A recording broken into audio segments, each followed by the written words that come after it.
This is a sports catastrophe production. Hey there, hi there, ho there, it's Jeff Cutter Diamond. Welcome to another sports catastrophe on this date. And on this day, September 27, 1973, Nolan Ryan did something that has never been touched upon, even in this modern day sport of strikeouts aplenty. That's right, he threw 383 strikeouts in one season, which is amazing. You would have to average 10 strikeouts a start for 38 starts. And most big league pitchers don't get 38 starts nowadays.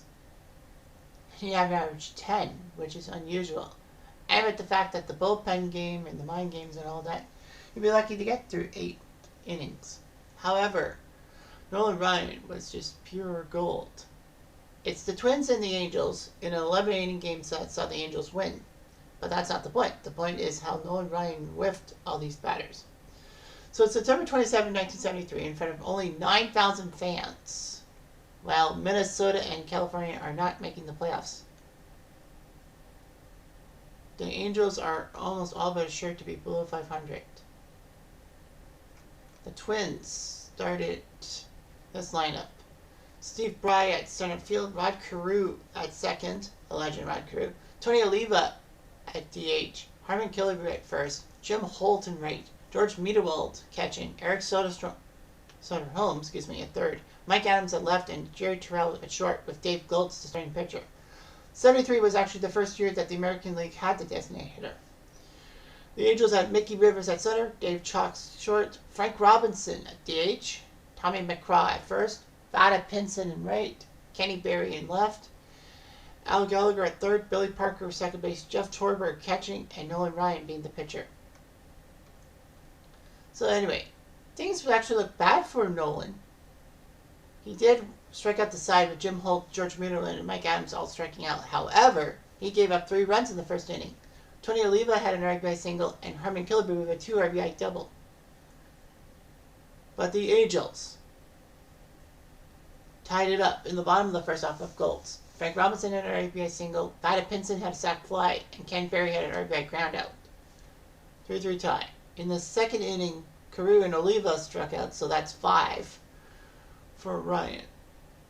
And then he only struck out 1 guy in the third. That was Jim Holt, so that's 6.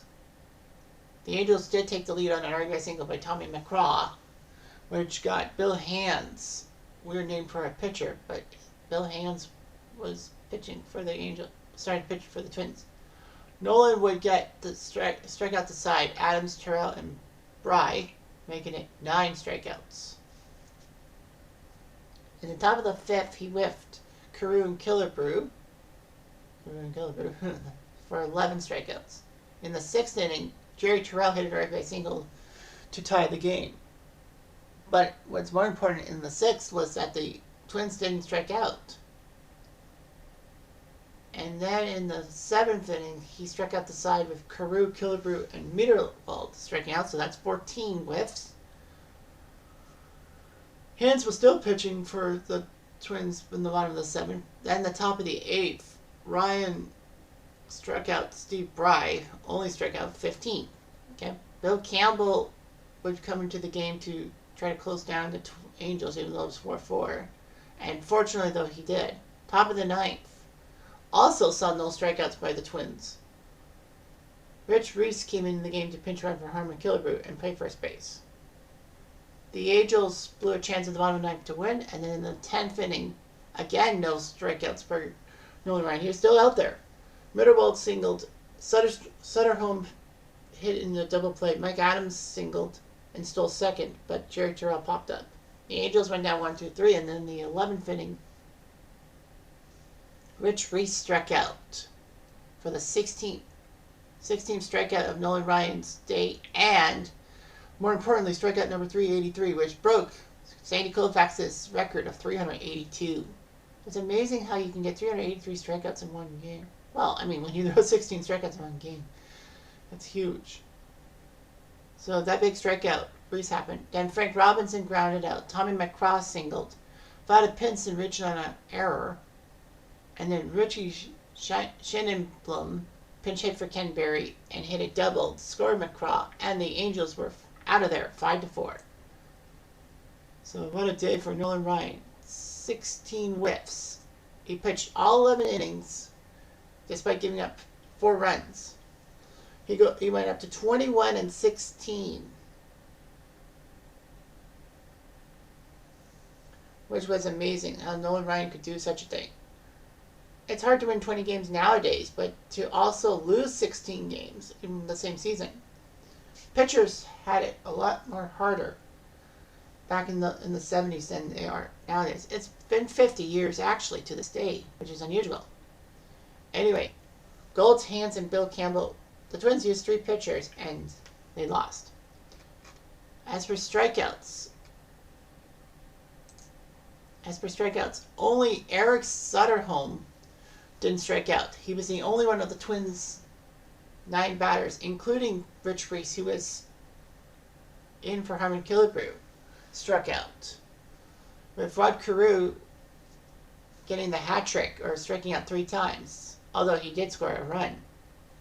So you got Carew 3 times. You got Bry, Killebrew, Holt, Mitterwald, and Adams twice. Oliva, Reese, and Terrell once, and Sutterholm was the only one not to whiff.